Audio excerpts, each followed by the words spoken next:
Hai guys, kekayaan sumber daya alam Indonesia memang sungguh luar biasa melimpah nih guys. Sehingga Indonesia menduduki peringkat kedua sebagai negara dengan tingkat biodiversitas tertinggi di dunia setelah Brasil. Dengan fakta itu, sumber daya alam Indonesia, baik itu sumber daya alam hayati maupun sumber daya alam non-hayati, menjanjikan kekayaan yang bisa dimanfaatkan bangsa Indonesia dengan sebaik-baiknya. Seperti di sektor tambang, khususnya emas, perak, dan tembaga, Indonesia menduduki peringkat teratas dunia di sektor tambang tersebut. Lalu, kira-kira di manakah letak tambang peringkat teratas dunia itu ya? Yap, benar sekali. Letak tambangnya terletak di daratan tinggi Tembagapura, Kabupaten Mimika, Provinsi Papua, Indonesia, yang sekarang ini masih dikelola oleh PT Freeport Indonesia. Namun, kondisi alam di tempat tersebut sekarang menjadi sangat memprihatinkan dan ada kerugian serta keuntungan dari adanya pertambangan oleh Freeport tersebut. Dan kali ini ayo kita kupas tuntas fakta-fakta mencengangkan hasil pertambangan PT Freeport Indonesia ya guys. Tapi sebelum lanjut kita ingetin lagi nih guys, buat yang belum jangan lupa subscribe channel kita ya.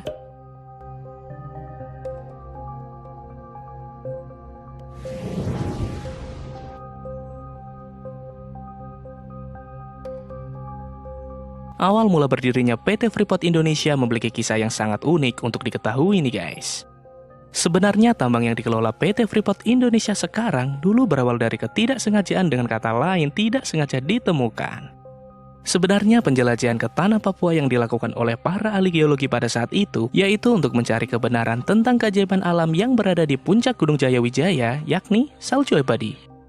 Hal ini merujuk kepada catatan pertama dari Kapten John Cartens tahun 1623, yaitu berisi, di perairan sebelah selatan tanah Papua dan jauh di pedalaman, ada gunung yang teramat tingginya dan pada bagian-bagian puncaknya tertutup oleh salju. Namun catatan dari Kapten John Cartens ini menjadi cemoohan karena banyak yang beranggapan bahwa tidak akan ada wilayah bersalju di garis khatulistiwa. Akan tetapi catatan dari Kapten John Cartens ini menjadi pemicu dari rasa penasaran para ahli untuk membuktikan kebenaran dari puncak Gunung Jayawijaya yang memiliki salju abadi. Dan setelah itu dilakukanlah beberapa ekspedisi yang dilakukan oleh para tim ahli geologi untuk menjelajah tanah Papua, demi untuk membuktikan kebenaran dari catatan Kapten John Cartens tersebut. Beberapa tim dari ahli geologi pada kurun waktu yang sangat lama melakukan perjalanan di tanah Papua, hingga akhirnya pada tahun 1930, dua pemuda dari Belanda yakni Dozi dan Coligin memulai petualangan mereka untuk mencapai puncak Cartens. Dan inilah yang menjadi awal dari pembukaan pertambangan di tanah Papua 40 tahun kemudian. Dan 6 tahun berselang tepatnya pada tahun 1936, Dozi dengan timnya tanpa sengaja menemukan iceberg atau disebut juga Gunung Biji.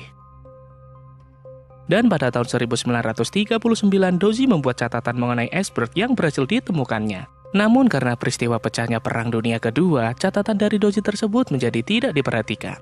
Barulah hampir 20 tahun kemudian, pada tahun 1960, geologis Forbes Wilson yang bekerja untuk Freeport membaca laporan dari catatan Dozi dan sangat tertarik tentang yang dituliskannya. Dan akhirnya Forbes Wilson memimpin sebuah ekspedisi untuk menemukan kembali iceberg, guna melakukan penelitian serta penilaian lebih lanjut terhadap tempat tersebut. Hasilnya pada tahun 1967, kontrak karya pertama PT Freeport Indonesia tercipta. Dan pada tahun itu pula PT Freeport Indonesia memulai melakukan operasinya. Wah, ternyata berawal dari ketidaksengajaan ya guys.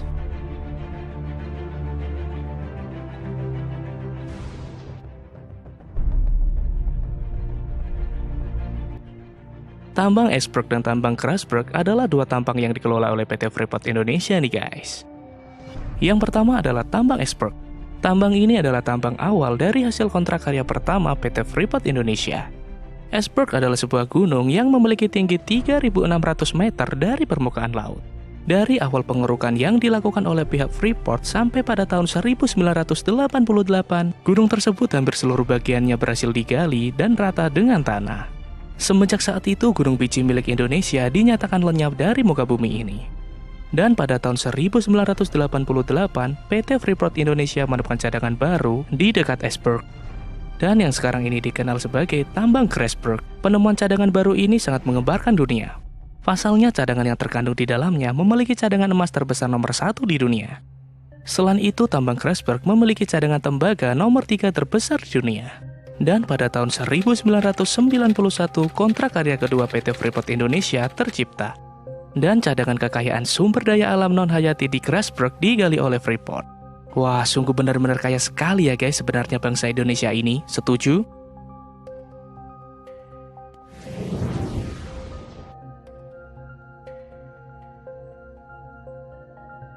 PT Freeport Indonesia adalah anak perusahaan dari Freeport-McMoRan Copper and Gold Inc. yang memiliki kantor pusat di Amerika Serikat nih guys. Dengan aset terbesarnya yang berada di Indonesia, tentu seharusnya bangsa Indonesia mendapatkan untuk yang sangat besar dari hasil pertambangan yang dilakukan oleh PT Freeport Indonesia.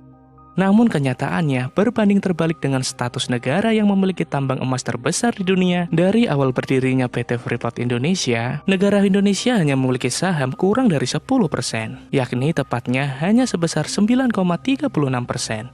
Wah, sungguh menyedihkan sekali ya guys. Kurangnya perhatian serta keseriusan pemerintah Indonesia terhadap hal ini menjadikan Indonesia tidak terlalu mendapatkan keuntungan dari adanya PT Freeport Indonesia. Dan akhirnya setelah lebih dari setengah abad lamanya, barulah Indonesia berhasil mendapatkan 51% saham dari PT Freeport Indonesia pada tahun 2018. Dan Presiden Negara Indonesia tahun 2018 menuturkan, untuk mencapai kesepakatan itu, Indonesia melakukan negosiasi yang sangat alot dan sensitif. Dan dengan 51% saham yang dimiliki Indonesia sekarang, merupakan prestasi yang sangat baik bagi negara Indonesia. Dan dengan itu pula, Indonesia dengan resmi menjadi pemegang saham mayoritas di PT Freeport Indonesia.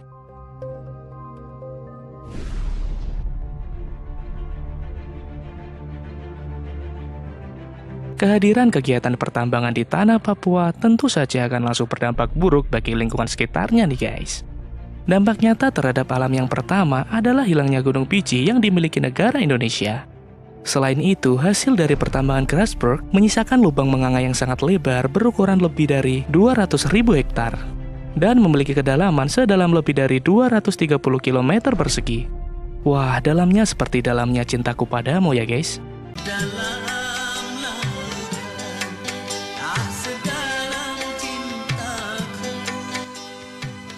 Bahkan saking besar dan dalamnya lubang ini sampai bisa terlihat dengan jelas dari Google Map. Dan bayangkan saja, besar dan dalamnya lubang tambang Grasberg ini dapat menelan mentah-mentah Burj Khalifa yang didaulat sebagai gedung tertinggi dunia dengan sangat mudah. Selain itu, dampak yang lain seperti pencemaran sungai-sungai di sekitarnya, juga dampak yang dirasakan masyarakat Indonesia di area dekat tambang, menjadi PR bagi pemerintah Indonesia untuk membenahi semua dampak yang ditimbulkan.